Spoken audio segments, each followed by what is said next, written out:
אנו מכריזים בזאת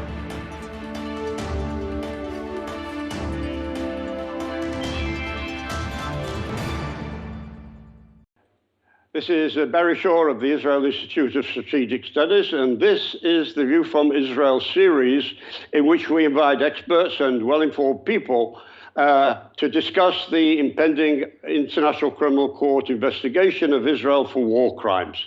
And today I'm delighted to welcome Yaaakov Katz, the editor of the Jerusalem Post. Yaaakov, thank you. Welcome to the show.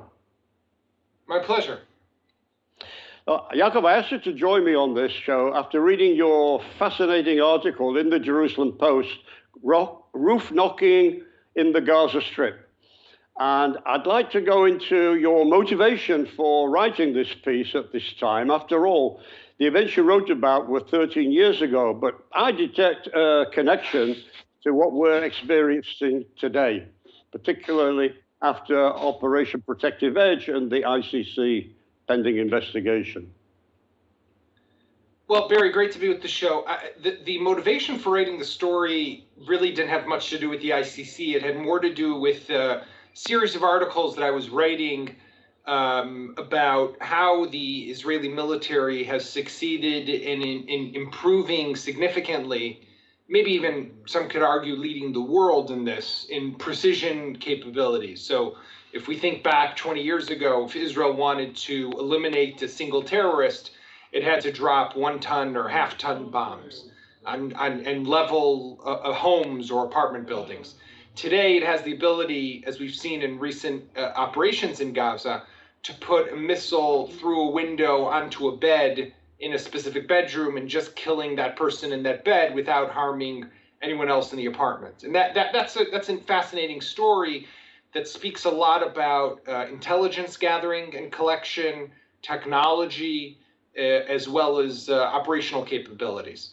So I started looking into that story, and that has to do with drones, that has to do with the Air Force, that has to do with different types of munitions, the way we gather intelligence, the different types of operation centers that they've created that kind of synchronize between all of these different systems and sources. But a part of that also, to me, as I was doing the research for it turned out to be 3 very large size articles, each one about 5,000-6,000 words, was roof knocking was a piece of this, one element. And I felt that when I was looking into roof knocking, which I knew as a tactic that had been used extensively and still today is used in operations in Gaza, and I tried to trace back to the first time it was used, it was very difficult. There was really no documentation. The Air Force didn't really remember when. The IDF spokesman's office tried to find out for me, and they came back empty-handed. But it was a story that I felt never really got its proper place, was never really told.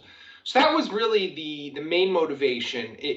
When by the time the story came out, there was already after the ICC decision. So yes, I did also tie it to that. And definitely it is much more relevant today than it was before, since the ICC decided to open up a war crimes probe into Israel and specifically its operations in Gaza.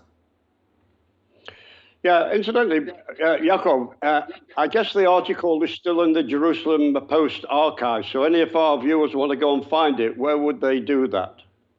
Well, Barry, they could just Google Jerusalem Post, roof knocking, Gaza, and they will find the article online. Okay, very good. You start by explaining the Hamas bombardment into Israel, which continued for several months, and there were several ceasefires which Hamas broke. And then in your article, you say that in November 2008, the calculations changed.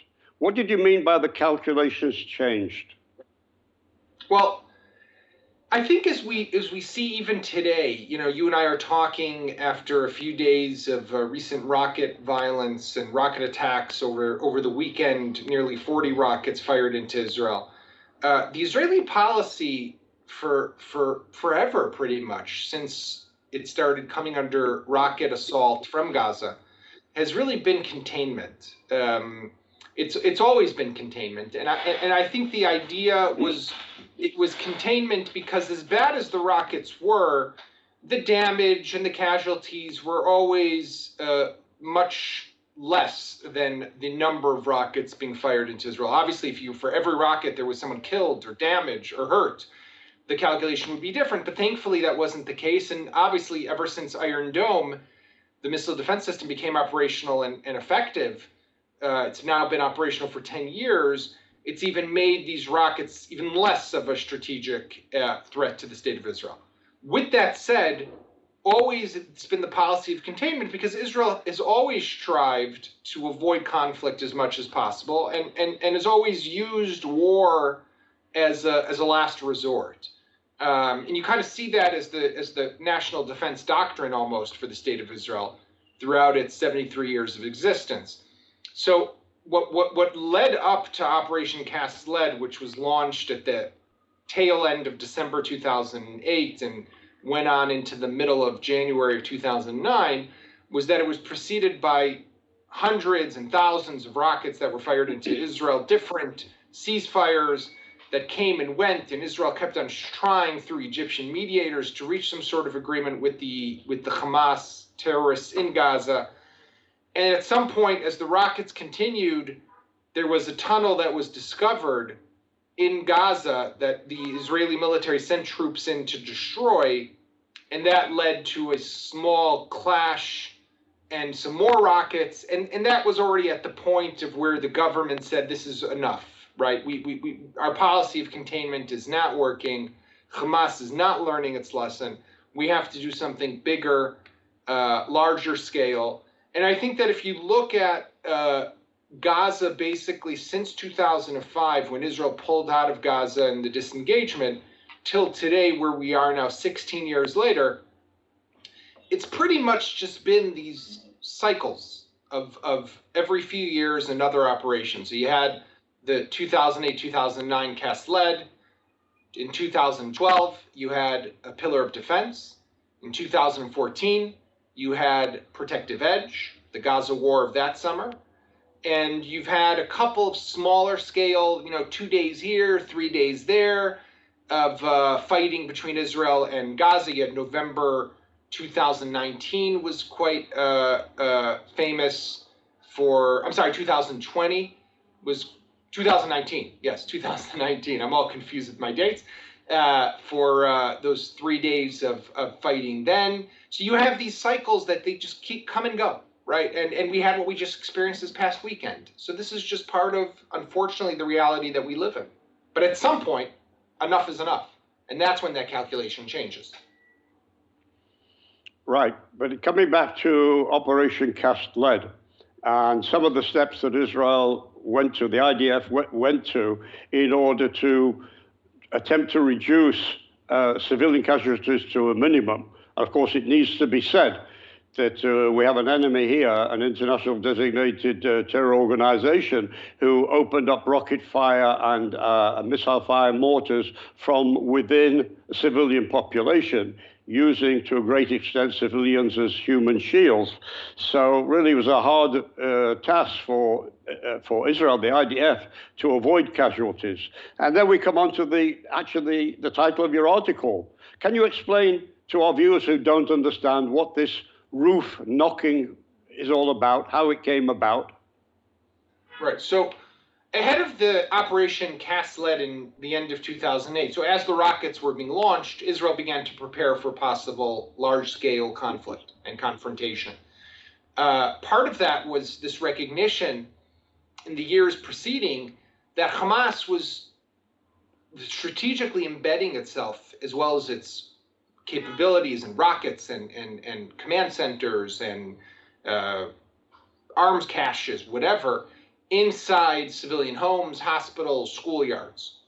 And what the Israeli military did, together with the Shin Bet, the Israeli security agency, was it started to meticulously collect and assemble lists of telephone numbers of people who live in these homes. So if needed, it could call the people and ask them to leave their homes. And it had a list of thousands of phone numbers, if not tens of thousands. What then happened was, as the Israeli military began its operations, as a first stage, it dropped leaflets, hundreds of thousands of leaflets all across Gaza, specifically in areas where it knew it was going to be going in to operate. So that was stage one.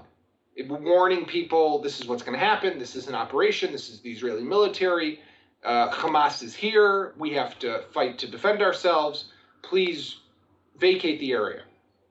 Then, before it wanted to attack a home, it started using this tactic of calling those homes. So it had Arabic-speaking Israeli intelligence officers who would place the phone call either to a landline or a cell phone, and it would ask the people, quite politely, even if you listen to some of these recordings, to leave their homes because you have a Hamas command center, you have Hamas rockets, you have Hamas tunnels, whatever it might be.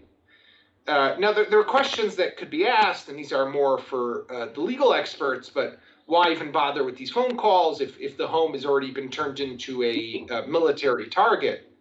Then it's a justified and legitimate target to attack.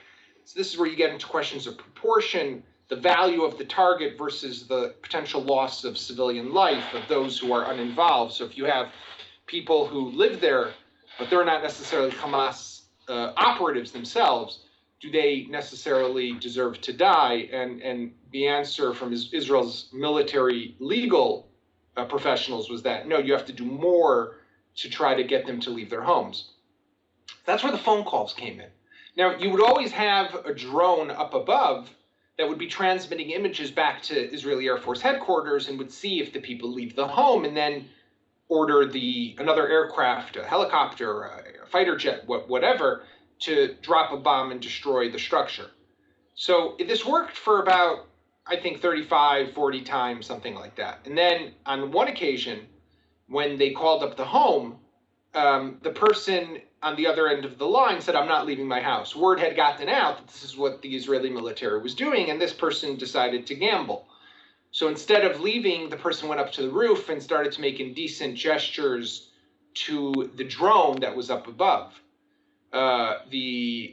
Inside the IDF headquarters at the time, an argument broke out. What should the officers do? Do they still attack or do they not attack? And it actually made its way up to the chief of staff, who ordered not to attack. The following day, they tried again, and again, the same thing happened. And they realized they had an issue here that needed to be resolved. So, to make a long story short, they decided on the fly. It was, I think, a nice example of Israeli adaptation, Israeli improvisation, of using a missile that existed in the inventory that can be dropped on the roof without spreading shrapnel and be able to scare people on the roof that Israel is really going to attack. And these people would then flee the home thinking the attack has actually happened. And only after they see through the drone imagery that the people have left the home do they then drop the big bomb and destroy the home. So you see a almost 4-stage process here, right? You have flyers, you have a phone call, you have a knock on the roof with the munition, and then you have the bomb itself that's dropped to destroy. No other military barrier does anything like this in the world. And I think that's what makes this unique for Israel. I think what happens is that with the dispassionate lawyers located in other countries, they don't see the fog of war and the kinetic action that happens. I'm saying this because one of the items that really impressed me and moved me in your article was the story of General Speaker Vogel, and he was operating a target out of what's called the attack center, which targets to hit, which to swerve and avoid. But in the fog of war, well, I want you to tell the personal story of Brigadier General Vogel attacking a particular target, which, although dispassionate lawyers say was a civilian target, it's a civilian target that was taken over by Hamas and using it for rocket launching outside and also for aiming at the Israeli soldiers. So a civilian target then became a legitimate military target. But again, with the fog of war between receiving the information and actually giving the order to fire, things happen. I want you to explain to our viewers this particular personal experience that Brigadier General Zvika Fogel had with one particular target. So Zvika Fogel is a former brigadier general in the IDF. He served as the #2 officer in the Southern Command. That's the regional command in the military responsible for the Gaza Strip. So a veteran of the Israeli military, an artillery officer who fought back in the 1980s and 1990s in Lebanon, was actually commander of a brigade back in '96 when there was Operation Grapes of Wrath launched by Israel. And it wasn't his brigade which launched these artillery shells, but another unit that did into Lebanon to provide aerial support for a commando unit that was operating there. As a matter of fact, it was the unit of Naftali Bennett, who now is the leader of a political party and might become Israel's next prime minister. We'll wait to see. But some of those shells accidentally landed in a UN facility and killed dozens of Lebanese. And that taught Zvika Fogel, again, this wasn't his unit that launched those rockets, and that ended that operation by Israel, but it taught him a lesson of how you really have to be accurate and you really have to be careful, especially in operations like this, when Israel, we really know, is under a magnifying glass and a microscope by the international community. But you spoke about the fog of war. So Zvika Fogel is running the attack center. Basically, any target that needs to be bombed goes through his attack center and is studied and is analyzed and then is targeted. During one operation one evening, an Israeli tank attacked and fired a shell at a apartment building in Gaza where Israeli soldiers from the Golani Brigade had taken up positions in. It was obviously a sad case of friendly fire. Unfortunately, this does happen in the middle of very complicated warfare, and Fogel had to oversee the evacuation of the wounded soldiers. There were several killed and many wounded. Only later did he discover that one of those wounded was actually his son. So you see this really personal connection to everything that's happening. And I think, by the way, Fogel is the example and the illustration in this story, but you see this happening all throughout Israeli military operations. It's just the nature of us being a very small country with a compulsory military service. So you often have these coincidental cases that happen that really are bring out some emotion inside these otherwise very complicated reality of war. But anyhow, Fogel oversees this, and he is the one who, when the person decides to not leave the home, he's there who, together with his crew, needs to come up with this new system and new tactic of how to deal with it. And that Lebanese experience really kind of resonated for him. He was reminded of what had happened back in the 90s, and he was motivated as a result to understand what I'm not sure every other country would care about, is Israel is very sensitive to what the world will say about us, to how it will judge us, to what pressure will come down on us. And you see that at levels that you otherwise wouldn't see. You would think that's something for the prime minister to deal with, maybe the defense minister. But even in Israel, even your middle to senior military officers have this in mind, and I think that's a unique standing. Yeah, but Operation Cast Head, for all the extraordinary measures we went to reduce casualties, despite the fact that we had Hamas firing us from civilian houses, homes, schools, mosques, even hospitals, we still ended up with the Goldstone investigation. where he came after us for war crimes. To speak to us about the Goldstone Commission, how it began and how it ended. Well, the operation ended after a few weeks with severe damage caused to Hamas, casualties on the Palestinian side, over, I think, around 1,200 people who were reported killed. There were obviously disagreements how many were terrorists, how many were civilians. There were civilians killed on the Israeli side, Israeli soldiers killed, but the operation did create some quiet. But afterwards, the United Nations decided to investigate and established a commission of inquiry led by a South African jurist, Richard Goldstone, who eventually came out with reports that accused Israel of war crimes and crimes against humanity.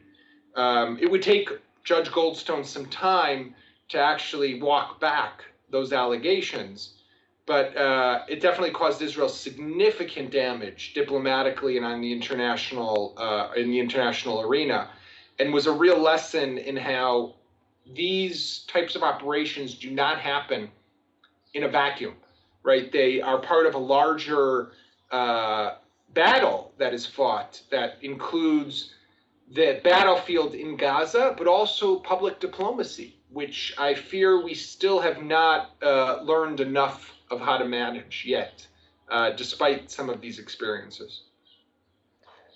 Yeah, Goldstone ended up by saying at the end of the inquiry, after the report had come out, if he'd have known now what he knew then, he would have conceded a different document. But by that time, the damage had been done. In fact, totally. Operation Cast Lead became a prototype for the anti-Israel NGOs and the various malevolent United Nations committees to employ the warfare tactics to discredit Israel. Not only by targeting our soldiers, but targeting us generally in Israel. And the one way they played it was a proportionality game, a game of numbers. If their number of dead in Gaza are greater than the number of dead in Israel, then, clearly the fault is on our side. And the sad part about this, Yaaakov, is that we found too much of the media taking up this issue to seeing it through the prism of a numbers game. Talk to me about that. Look, I think that we have a reality that people want to see a level playing field. They want to see that, it's a fair fight, right? And what they end up seeing is Israel with its advanced military and fighter jets and tanks and armored personnel carriers up against a Hamas terrorist or improvised weapons or, people who are fighting out of makeshift, bases and things like that. And they say, this Israel has the upper hand. Israel is the Goliath. The Palestinians are the David. They're the underdog. I would argue that what they've done, as a matter of fact, is obviously intentional. What they want us to do is to destroy civilian infrastructure. They want us to kill civilians. They purposely, intentionally embed themselves among civilians so Israel will then harm civilians and face investigations like the Goldstone report and criticism like what we see in the international media. This is part of a clear strategy by our enemies to do that, right? And it makes it for a very complicated conflict. What we're facing. We face this in Gaza, we face this in Lebanon, and it's something that is not well known enough around the world. So God forbid another conflict breaks out. We should not be naive to think, oh, everyone knows this. No, they don't, and they don't care. And they look at the dry numbers. So they'll see, 200 Palestinians killed and 1 or 2 Israelis killed, and they'll be like, this is obviously clearly Israeli abuse and aggression, right? But they're not looking at the story and the context and why this is happening and why Hamas is using civilian infrastructure. Israel, as a result, goes to lengths that no other military in the world goes to try to minimize those casualties because of this recognition and awareness of what is happening, what the price is that we could pay. Now, it's a combination, Barry. It has to do with the diplomatic calculation. It also has to do with Israeli ethics and morals, right? We the Jewish people, just don't feel right killing random civilians. Now, people will argue, are these people even civilians if in their home there's a rocket launcher? And there are arguments of that Israel goes too far. Israel puts its own soldiers at risk to spare Palestinian civilians. There are arguments like that take place here. And it's a very delicate balance of where do you draw that line? It's not exactly written because of how complicated it is, because each case is sometimes so different than the one before it. You can't just lay down black and white rules. It has to be fluid. But the overarching level, the overarching moral and ethical standard is, I think, what guides Israel in the way it operates. Sadly, though, we don't get credit for it, right? Instead, we get attacked for doing what no one else does. Well, Yaakov, you're a journalist. Do you not think that Israel, although we have professionalism of our soldiers, in order, as you say, to reduce casualties, we don't have the I don't want to call it the PR, but the use of the media to explain to the foreign media exactly what's going on, not to cover any potential fault, but basically to tell them the facts as they were on the ground or are on the ground, so that we could appeal to the overseas media, not simply to take up the narrow view of casualties more dead on the Gaza side than the Israeli side. It's far deeper than that. And don't you think that there ought to be more steps taken, not only by the military, but the government, and also by the journalists over here to reach out to their counterparts abroad to make sure there's a more level playing field when it comes to overseas reporting on issues like cast lead or even protective edge? You know, I can speak about the media. I don't think that it's the media's role. The media is not an arm of the government, right? So I think there's a limit to what we can expect of the media in terms of doing outreach like that. But what we should expect from the media is to do its due diligence, its investigations, its research, not to just take what other people tell them at face value, but to go and see, to question when Hamas says, 10 people are killed, to look in to see who those 10 people are, right? And vice versa also on Israel, to question Israel, to hold Israel to a standard. And by the way, I think that's why Israel does what it does, is because it has that moral and ethical standard, but also because we live in a democracy. And in democracy, there's checks and balances, there's accountability, there has to be transparency. And you can't obviously do in Israel what Hamas can do in Gaza, right? And by the way, that's a good thing. We should be proud of that. But it also makes it weak. Like, for example, Israel can't lie. Hamas can, right? So Hamas could say 10 people have been killed when no one's been killed. Israel can't do that. And then automatically the stories will be that people have been killed. Only later will it come out that those people weren't even killed. We've had stories like this, Barry. In Kastled, there was an instance when a mortar shell was reported to have landed inside a UN compound. Originally, Hamas spoke about 40 people killed. Only days later did it come out that the shell landed outside the compound, that 12 people were killed, and apparently at least half of them were Hamas. But by the time all that information came out, it was too late. The narrative had been set. The whole world ran the story. By the way, including the Jerusalem Post at the time. The whole world ran the story that 40-something people had been killed in this UN compound. But why? Because the IDF can't immediately say, no, it's not true. We are responsible. We have to say, we'll look into it. We don't know. And right away, you set the narrative. So you're always going to have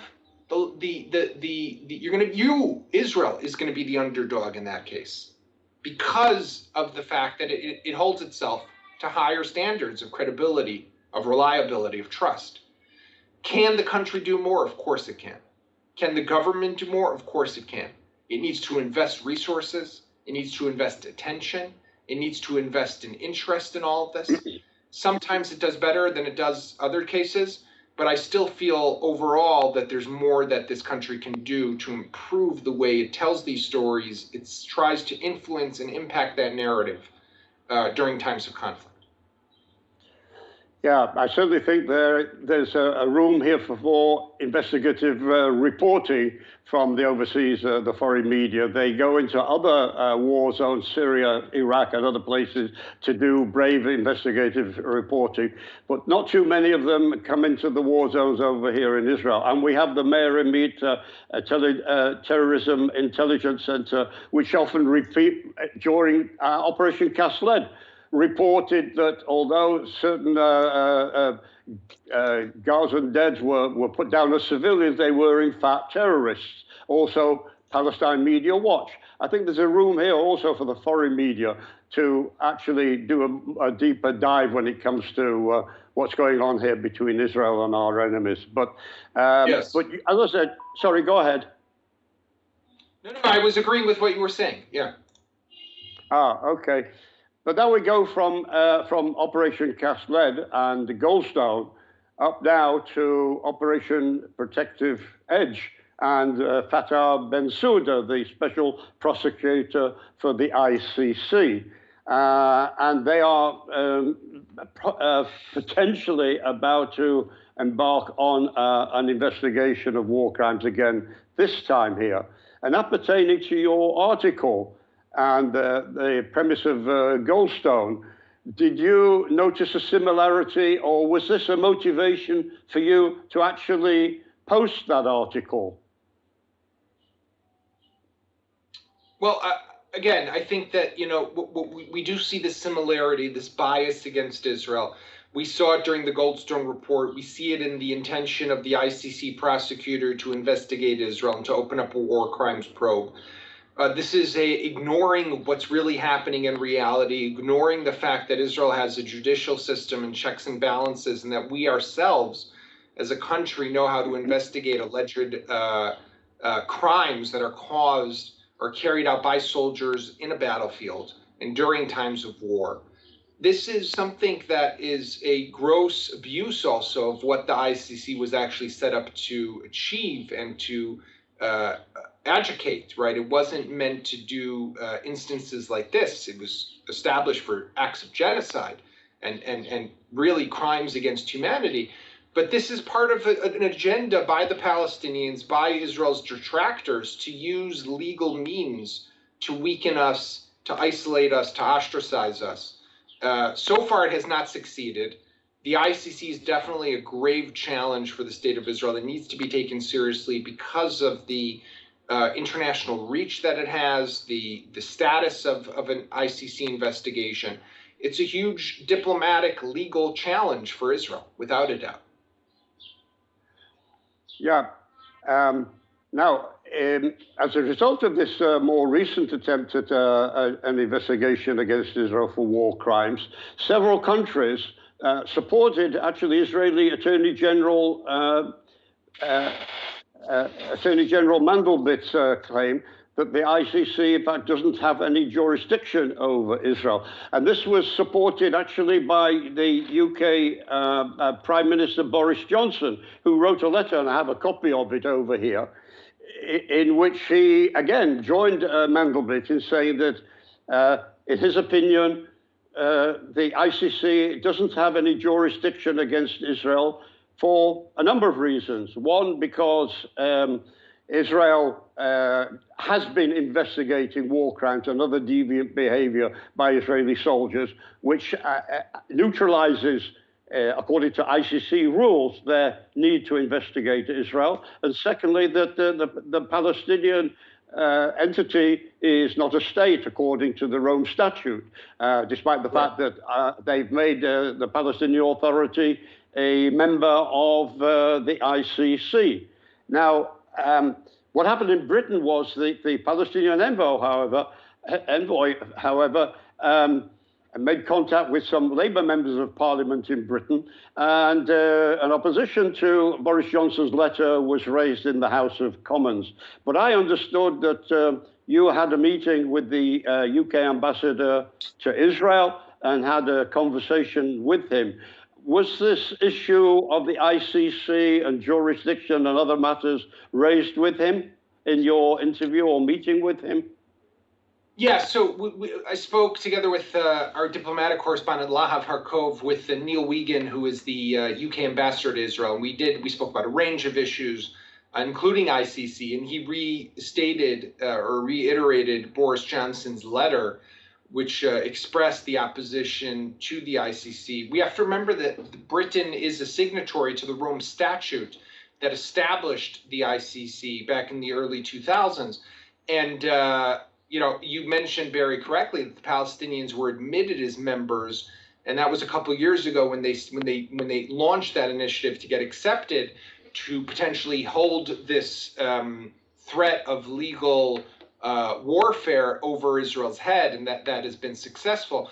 The British opposition stems mostly, it seems to me, and if you read what Boris Johnson wrote and you read the interview with Ambassador Wiegand, from the technical side, right, of the fact that Israel is not a signatory to the Rome Statute, so how can you investigate Israel? And two, Palestine is not a state; it's not a sovereign state, right?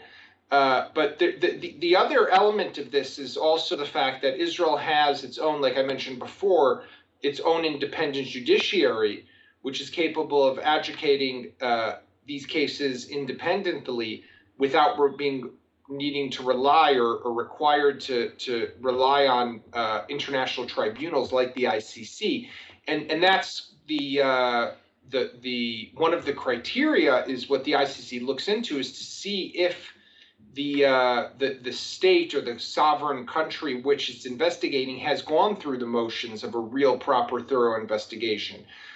Israel's court system is highly respected across the world. So this very much appears to be a politically motivated investigation by the ICC prosecutor.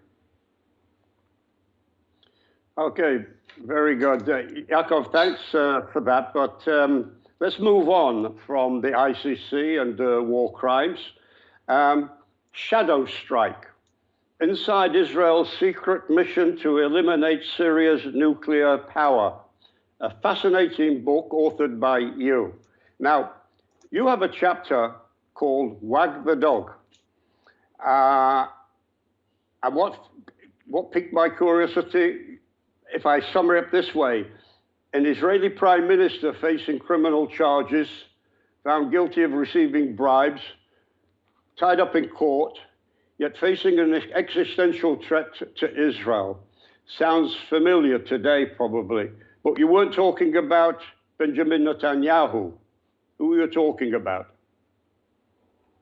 Well, in this case, it was Ehud Olmert who was the prime minister. He was under criminal investigation already towards the end of 2006, throughout 2007. We know that he ended up stepping down in 2009 as prime minister, and eventually he was convicted and went to jail, where he spent almost about 2 years. Olmert, back in 2007, receives intelligence from the Mossad, Israel's intelligence agency, that Syria was secretly building a nuclear reactor together with North Korean assistance. And that chapter specifically about Wag the Dog was that so few people in Israel knew about this reactor, knew about this intelligence, knew that Israel was preparing for a possible strike, but they had to find a way to prepare for war, because this is Syria pre-civil war. Syria had a very large military, extremely deadly offensive capabilities, and Israel had to find a way to prepare for war. So it wasn't Wag the Dog like in the 90s movie with Dustin Hoffman and Robert De Niro, where they made up a conflict, a fake war to save a presidency. But this was actually, how do you create a premise or an excuse for why we are training for a war with Syria when we can't tell anyone why we think there might be a war with Syria? And that made for subterfuge. It made for another interesting element of the larger story that was taking place at the same time, preparing to bomb a nuclear reactor in Syria. I don't want to give too much away, but basically as another teaser to our viewers to get a copy of your book, you have a chapter called A Raid in Vienna. What do you want to tell us about that? Well, Israel is, back in 2006, it fought a war against Hezbollah, the Second Lebanon War, 34 days of fighting against Hezbollah, where thousands of rockets rained down on northern Israel. And after the war ends, there's this a quiet ceasefire that kind of settles in, and things go back to normal here in Israel of, preparing and gathering intelligence on Iran and preparing for that threat, which was deemed to be the primary nuclear threat facing Israel, and rehabilitating the IDF after the failures of the war in Lebanon. There was a feeling and a suspicion that something nuclear was taking place in Syria, but no one could really put their finger on what exactly it was. And the Mossad raided a hotel room in Vienna where a top nuclear scientist from Syria was staying, traveled to Vienna because of the IAEA, which is there, the International Atomic Energy Agency. And they found his laptop, and they downloaded its contents and discovered photos of a nuclear reactor being built in Syria. This is what basically led to the discovery of this reactor and set into motion what the book tells, which is this really amazing, suspenseful story of how Israel destroyed this nuclear reactor without anyone knowing about it in Israel, no one knowing about it in Syria, and even collaborated with the United States in different ways, and really sheds light on the intimacy of the Israel-U.S. relationship. All right. Again, without divulging too much, Yaaakov, the other intriguing chapter is entitled "The Ticking Clock." Tell us about that. Well, I mean, that was the timeline, right? Like how much time was left? When could the bombing take place? What was considered the right window of opportunity for it? There were disagreements between Jerusalem and Washington about this. There were even disagreements within Jerusalem between different members of the security cabinet, the defense minister at the time, the prime minister. There was a lot of political intrigue, espionage, military preparations. But I think it's a classic Israeli story of where you see this small nation which really punches above its weight in what it does and what it can do, and ultimately, in the bottom line, save the world from what could have been a horrific instance of nuclear proliferation. Because imagine they did get nuclear weapons, and the civil war did break out a few years later, and then ISIS goes ahead and takes over half of Syria and gets their hands on nuclear materials. We would be living in a different reality today. So this was something that Israel helped the world with, really on a global scale. So there, viewers, get yourself a copy of Shadow Strike by Yaaakov Katz. Now, doesn't end there. Also, The Weapon Wizards, How Israel Became a High-Tech Military Superpower. Tell me about this book, Yaaakov. Well, this book, it kind of looks at, if you look at the Israeli military today, it's one of the most technologically advanced armies in the world, right? From Iron Dome to Arrow to David Sling, a multi-tier architecture of missile defense systems. We build our own tanks, the Merkava tank. And then after the Lebanon War, when the tanks came under extensive anti-tank weapon missile fire, we developed a system called Trophy, which can intercept those incoming anti-tank missiles. Again, at the forefront of what technology is capable of doing. We launch our own satellites. We are the world leader and pioneer in drone technology, cyber technology. So we looked at all of these different fields of excellence and tried to see what enabled this. How did this happen? What were the cultural ingredients, the people who were involved? How did it happen? And why Israel? And I think that it's a story that is fascinating because it combines the Israeli story of a small people return to their historic homeland and achieve the impossible against great odds, and how they go about doing that and using the one resource they had at the time, which was the Jewish brain, right? We didn't have oil, gas, or anything else. We barely had weapons, but we had our back pushed up against the wall and the need to be creative to survive. And that fostered this environment and this ecosystem of amazing creativity. You see it play out in our tech sector, right? We're known as the startup nation, innovation nation, but you also see it very much within the IDF and the military. Yaakov, I've got a feeling that you're preparing notes for another book on Israel's covert war against Iran, what IDF Chief of Staff Kochavi calls the war between the war. Any chance of us who will be seeing a book in the near future? I'm always thinking about different book ideas. At the moment, though, Barry, I don't have a specific project yet that I can discuss. But you know, we'll see. For now, I'm very much focused on continuing to lead the Jerusalem Post. That's a full-time job in of itself. But I enjoy writing books. I enjoy doing the research for books. I feel that it's an opportunity to delve into a topic in a way that you can't do just in a newspaper. You need bigger, wider, longer, deeper. But that takes a lot of time and effort. So we'll see. I hope soon, maybe, something. Okay, Yaakov, where can our viewers get copies of your book? Where can they get them? Well, if you're in Israel, you can get them at Steinmatsky, which is the big Israeli bookstore. And if you are outside of Israel, Amazon carries them. So please go to Amazon.com and buy Shadow Strike or Weapon Wizards.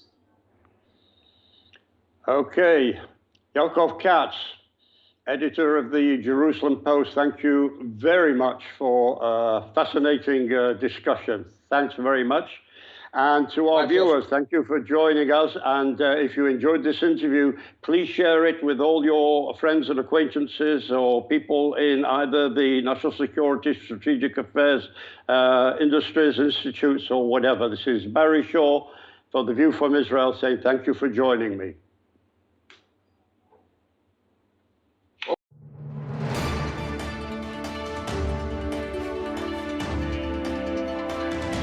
אנחנו מכריזים בזאת